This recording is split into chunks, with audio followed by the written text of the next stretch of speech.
누가복음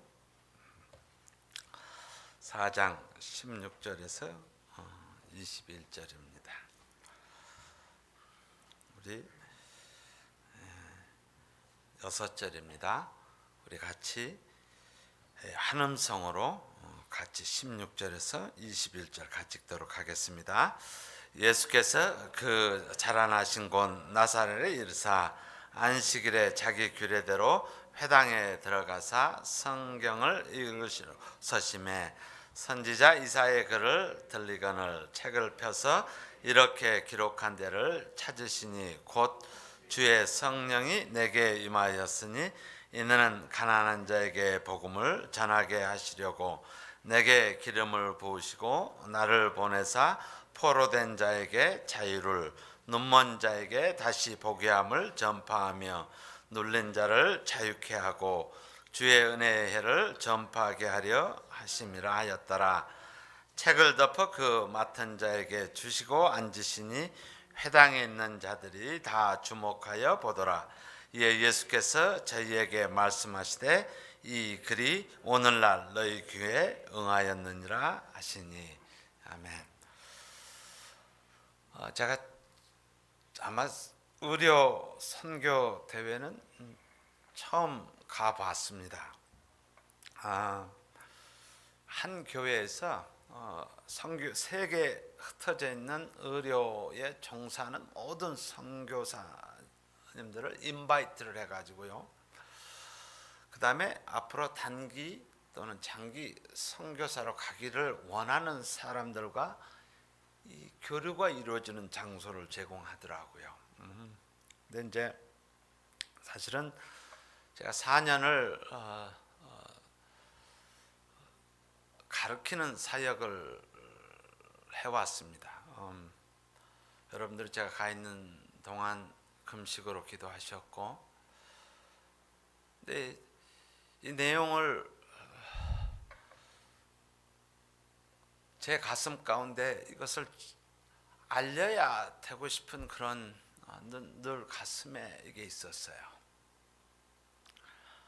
올해 2016년 이 프로그램은 이미 셋업이 돼 있었어요.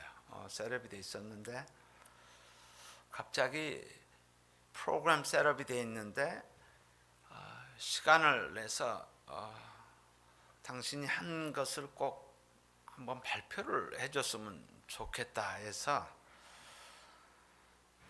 제 가슴에 있고 알리고 싶었어요. 그냥 겉으로 보기에는 우리가 잘 몰라요. 근데 내용에 들어가면 제가 하나님 이걸 어떻게 해야 될까요? 라는 늘 가슴에 갖고 있었던 그런 부분이었습니다. 그래서 제가 여러분들이 저를 보내주셨고 또 저를 위해서 기도해 주셨고 그래서 제가 두 슬라이드만 핵심적인 부분을 우리가 감당했었던 우리가 그런 부분들을 나누고 싶습니다. 그래서 짧게 한번 나누겠습니다. 우리 프로젝트 한번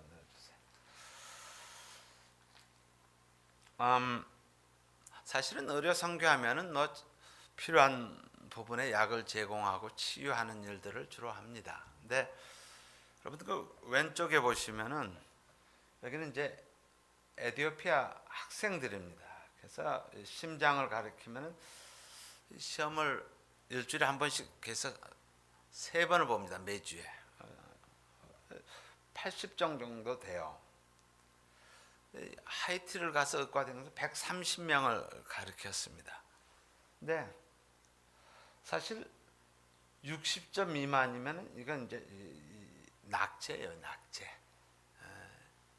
근데 한 10에서 20%는 뭐 구제를 한다 그래도 요 정도 있는 숫자는 사실 개념도 몰라요. 개념 내가 무엇을 공부하고 있는 몸이 어떻게 돌아가는지 컨셉조차도 모르고 있는 학생들이에요. 근데 저에게 더 이제 제 가슴을 힘들게 했던 것은 다음 슬라이드요. 이거는 30명의 의사들이었습니다. 30명의 의사들이었는데요. 높은 점수에서 물론 잘하는 사람 의사들도 있었어요. 근데 이 정도면은 전혀 지금 60점을 아주 이것도 쉽게 냈어요. 에티오피아만큼 어렵게 내지 않고 아주 심장이 어떻게 작동이 되어주고 하는, 그렇게 환자를 보는 데 있어서 기본적인 이해 능력을 요구하는 것들이었습니다. 근데 거의 60%는 페일이고, 특히 로우 리밋 요 정도면은 약 30명이면 20%는 아무것도 모르는 상태에서 환자를 보고 있다라는 것을. 그래서 이 데이터를 가지고 있는 사람은 아마 저 외에는 없을 거라고 생각이 됩니다. 그래서 이거를 어떻게 해야 됩니까? 라고 기도하고 있었어요. 하나님, 이거 어떻게 해야 합니까? 근데 이게 원래 프로그램은 다 셋업이 돼 있고, 근데 목요일 날 오후에 이것을 가서 당신이 좀 알려야지 된다. 왜냐하면 일시적인 섬김도 봉사도 중요하지만은 만약에 그 이해도 못하는 의사들이 현지에 나와서 환자를 대한다라면 너무너무 위험한 것이기 때문에 적어도 이것은 우리가 알고 여기에 대해서 대처를 해야 되지 않느냐라는 것을 알리고 싶었어요. 그래서 이번에 이런 기회가 주어져서 알리고 왔습니다. 뭐 교실이 꽉 완전히 팩된 상태에서 이 사실을 알리고 왔습니다. 하여튼 저희들에게 귀한 모습을, 사명을 여러분 정말 힘든 삶을 사시면서 또한 시간도 없으시고 하시면서 기도해 주시고 했던 부분을, 핵심적인 다른 모든 부분들은 이해할 수 있는 영역이지만은 과연 이 나라의 상황이 어떻다라는 것을, 이게 low income country, 그래서 아주 뭐라고 해야, 미개발 국가라고 표현해야 되나요? 국가에 있는 세 나라의 현실을 제가 이야기하고 왔습니다. 하여튼 그동안 여러모로 서포트해 주셔서 감사합니다. 오늘 말씀을 같이 보도록 하겠습니다. 4장을 보시면은, 4장에 보면은 예수님께서 그 전반 부분에 그 시험을 받으셨다 이렇게 나옵니다. 네, 이 말씀 가운데 있어서 시험을 이기기 위해서 매우 중요한 요소는 우리가 또 의지해야 할 것은 4장 1절입니다. 예수께서 성령의 충만함을 입어, 사실 시험을 이기기 위해서는 성령 충만함을 입어야만이 가능합니다. 그리고 16절에부터 시작되는 것은 예수님께서 우리 3장 마지막 부분에 세례를 받으시고 그 다음에 광야에 가셔서 시험을 받으시고, 그리고 4장 16절에 보시면은 이제 40일 금식 후에 시험 받으신 후에 나사렛에 돌아와서 회당에서 하신 첫 번째 설교입니다. 프리칭입니다.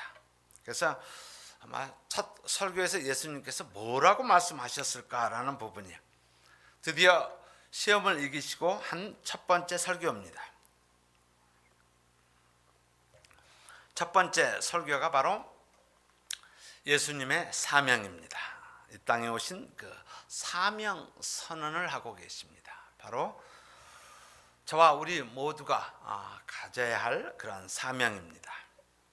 자, 그 사명이 무엇이냐? 그것이 이사야 61장 1절 말씀입니다. 우리 18절에 주의 성령이 내게 임하였으니 이는 가난한 자에게 복음을 전하게 하시려고 내게 기름을 부으시고 나를 보내사 포로된 자에게 자유를, 눈먼 자에게 다시 보게 함을 전파하며 눌린 자를 자유케 하고, 이렇게 나오십니다.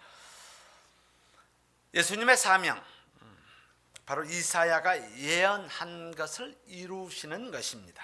그래서 첫 번째, 가난한 자에게 복음을, 가난하다라는 것은 우리가 물질이 없어서의 가난이 아니라 마음이 가난한 것, 마음이 심령이 가난한 자는 복이 있나니 천국이 저희 것이며라는 이 가난을 이야기합니다. 근데 이 가난을 이야기할 때 세 가지 컴포넌트는 꼭 우리가 기억을 해야 합니다. 첫 번째는 이것은 물질적인 가난이 아니라 영적인 가난을 이야기합니다. 영적인 가난. 두 번째는요, 이 가난을 이야기했을 때 이 가난은 철저히 가난한 상태입니다. 다시 말해서 외부의 도움이 없이는 생존이 불가능한 상태, 이것을 가난이라고 이야기합니다. 그래서 적당히 있고 뭐 견딜 수 있어 이런 상태가 아니라 totally dependent 하는 상태를 이야기합니다.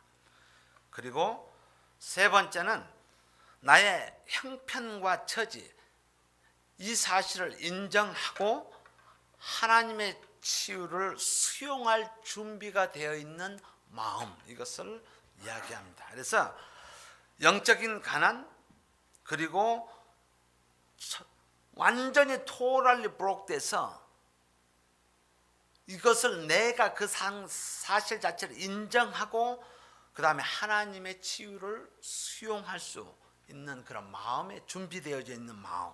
다시 말해서 예수님이 아니면 안 됩니다라는 거예요. 다시 말해서 이것을 구원이라고 이야기합니다. 예수님이 아니면 아니 됩니다라는 거예요. 그래서 가난한 자에게 복음을, 그 다음에요, 포로된 자에게 자유함을. 포로라는 것은 피지컬리 묶여있는 상태가 아니고 죄의 포로된 자입니다. 유대인이나 헬레인이나 모두가 다 죄 아래에 있다라고 했을 때, 죄 아래에 있다라는 것은 under the control, 죄의 통치 아래에 있다라는 거예요. 그래서 모든 사람이 죄를 범하였음에 하나님의 영광에 이르지 못하더니라는 그런 죄의 통치 아래 있는 상태입니다. 그래서 이들에게, 포로된 자에게 자유를, 해결책은 뭐죠? 예수님입니다. 진리를 알지니 진리가 너희를 자유케 하리라 라는 거예요. 바로 이 진리가 뭐예요? 예수님입니다. 예수님이 자유케 하리라 라는 거예요. 한동안은, 그리고 많은 사람들, 지금도 수많은 유대인들도 동일하게 생각합니다. 천국은 상대평가로 가려고 간다, 이런 식으로 생각을 합니다. 자기가 얼마나 선하게 살았느냐 또는 얼마나 공로를 했느냐에 따라서 천국에 갈 수 있다라고 그렇게 살아가는 사람들이 많습니다. 그래서 상대평가로 생각합니다. 뭐 제가 늘 이야기하죠. 이것은 예수님, 바로 예수 그리스도 이름 외에는 다른 이름을 주신 것이 없다라고 클리어하게, 오로지 이거는 익스클루시브한 거예요. 그래서 세상 사람들은 늘 이야기합니다. 왜 너희들은 그렇게 사느냐라는 거, 왜 인클루시브하게 포용해서 살지 않느냐라고 하는. 그래서 나온 것이, 두 번째로 나오는 것이 다원주의입니다. 지금 횡행하고 모든 자녀들이 마치 자기네들이 박애주의자인 것처럼, 자기가 모든 것을 포용하는 것처럼 착각 속에 빠져서 우리 자녀들은 다원주의에 빠져 있습니다. 이것은, 복음은 익스클루시브합니다. 오로지 예수 그리스도로 말미암습니다. 그래서 진리를 알지니 진리가 너희를 자유케 하리라 라는 거예요. 그 다음에 세 번째는요, 눈먼 자를 다시 보게 한다라는 거예요. 이것은 영적인 동일한, 피지컬리 보지 못하는 것이 아니라 스피리추얼리, 영적으로 보지 못하는 것을 이야기합니다. 육적인 맹인이 아니죠. 죄는 우리의 자유를 뺏어갈 뿐만 아니라 눈을 멀게 합니다. 이것은 다시 말해서 인생을 살아가는 데 있어서 방향 감각을 상실하고 살아갑니다. 내가 어떻게 살아가야 되는지를 모르는 거예요. 이 시대에 우리 주변에 있는 모든 사람들 뿐만 아니라 우리 주변을 돌아보면은 방향 감각이 없이 살아가는 사람들을 볼 수 있습니다. 무엇을 하고 살아가는지요. 이것을 양의 특징으로 우리는 하나님의 말씀을 통해서 봅니다. 헬렌 켈러의 이야기를 우리 다 기억합니다. 소경으로 태어난 것보다 더 비참한 것이 있다라면 눈을 가지고도 미래를 보지 못하는 그 사람이라고 이야기합니다. 영적인 눈이 열리면은 세 가지를 우리는 볼 수가 있습니다. 영적인 눈이 오픈되면 세 가지를 볼 수 있습니다. 첫 번째는 예수님을 볼 수 있습니다. 예수님이 누구인지, 이 땅에 왜 오셨는지를 볼 수 있습니다. 두 번째는 진정한 이웃이 누구인지를 보입니다. 우리가 세상에 보는 그런 진정한 나의 이웃이 누구인지를 보게 됩니다. 그리고 마지막으로 내가 살아야 할 인생의 비전을 보게 됩니다. 나는 어떻게 살아야지 되는지요. 그리고 마지막으로 영적으로 눌린 자를 자유롭게, 이게 피지컬리 억눌린 자가 아니라 영적으로 눌린 자를 자유롭게, 이것을 학대 인생이라고 합니다. 요즘은 굉장히 많아졌습니다. 자신의 의지에 전혀 상관없이 다른 사람에 의해서 정신적으로 신체적으로 억압된 상태, 그래서 많이 일어나는 병이 디프레션입니다. 이거는 내 의사하고 전혀 무관하게 눌려서 살아갈 수밖에 없는 존재들입니다. 바로 그들에게 자유를 선포하는 것입니다. 그러면서 오늘 말씀의 마지막 부분에요,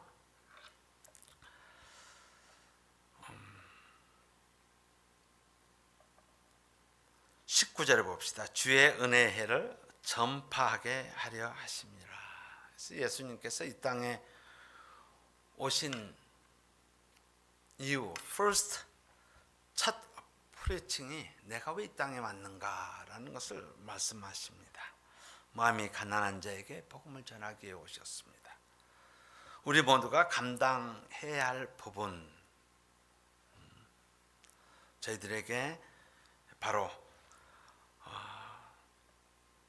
눈먼 자에게 다시 보게 하고, 포로된 자를 자유하게 하고, 그리고 눈먼 자를 자유케 하는 그 사명을 감당하시기 위해서 이 땅에 오셨습니다.